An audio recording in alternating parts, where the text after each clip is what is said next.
Muhammad Ali was, the story goes, the greatest boxer of all time. But that's not why he'll be remembered as the greatest. Yeah, he was incredibly fast in the ring. Not a heavyweight in the world fast enough to stop me. He was so powerful, his biggest fights usually didn't go to 16 rounds. Ali's greatness is all about the other punches he threw. I shook up the world!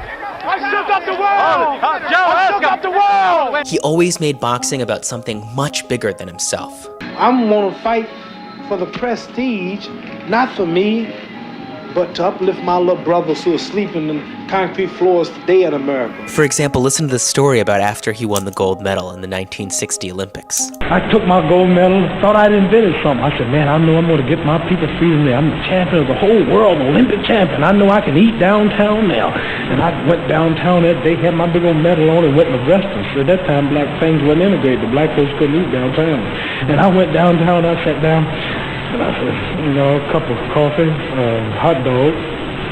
The lady said, we don't serve Negroes. I was so mad. I said, I don't eat them either. Just give me a couple of hot dogs. So it might not be a surprise that an early mentor of his was Malcolm X, then of the very controversial Nation of Islam. Have you been advising him as far as his religious affiliations are concerned? Well, no, I don't give advice to anyone. Most people know that he changed his name based on his religious beliefs. But while most accounts say Cassius changed his name to Muhammad Ali, that's not the whole story. The morning after Cassius became heavyweight champ, he confirmed publicly that he was a member of the Nation of Islam. And he and Malcolm X announced his new name. He said he was Cassius X. But then Clay was a white man's name. It was a slave name. Days later, Elijah Muhammad, the leader of the Nation of Islam, went further, bestowing upon Cassius X an original name, Muhammad Ali, which meant beloved of God. So now, Muhammad Ali. But he refused to change his name legally. Who would I have to face? The judge. The judge is what color? I don't know. He's white. So in other words, I'd have to ask a white man, may I call myself Muhammad Ali boss? He refused the draft to serve in Vietnam as a conscientious objector. That meant losing his title, losing his profession, and being convicted in a court. My conscience won't let me go shoot my brother or some darker people or some poor hungry people in the mud for big powerful America and shoot them for what? They never called me nigger.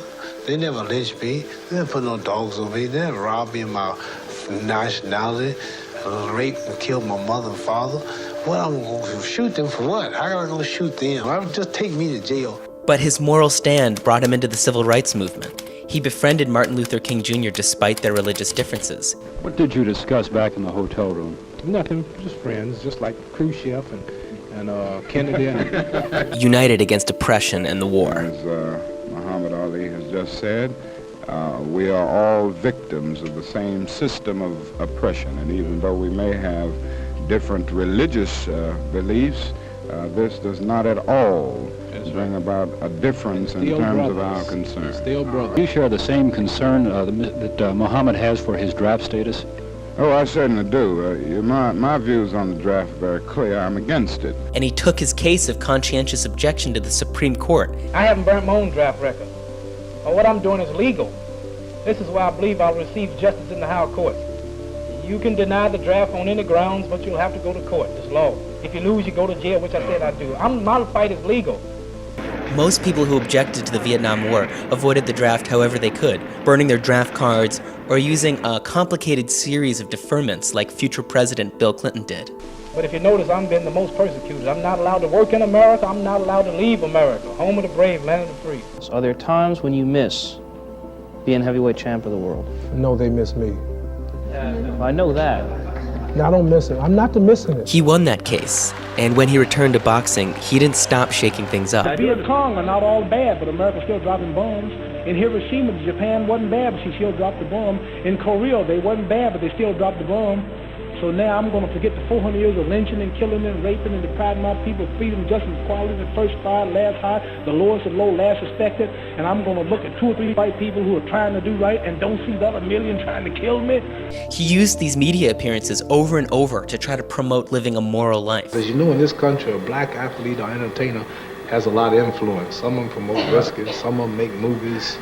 I'd like to do all I can to uplift the people morally and spiritually, and as far as loving self and sticking together and helping self before expecting others to help them and respect them when they don't respect themselves. Well, having known you as long as I do, I don't know anybody else who's better qualified to do that than you. And I know you mean it. After he retired, he even saved a man from jumping to his death in 1981. The former heavyweight champion went to a window and reportedly yelled, "I'm your brother. I want to help you."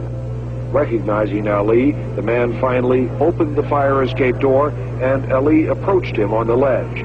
He helped negotiate the release of 14 hostages in Iraq. He stood with Nelson Mandela against apartheid. He delivered medical supplies and food to kids all over the world. And though his genetic disease, Parkinson's, cruelly impaired his function, that never stopped his ability to inspire billions. 3 billion people watched this in 1996. And in one of his final public appearances, he spoke out about Islam after the devastating attacks of September 11th, even though he could barely speak. I'm a Muslim. I've been a Muslim for 20 years.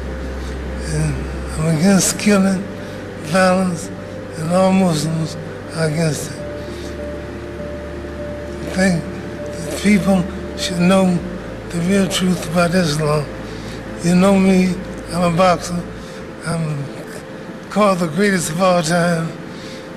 People recognize me for being a boxer and a man of truth. And I wouldn't be here representing Islam if it was really like the terrorists made it look.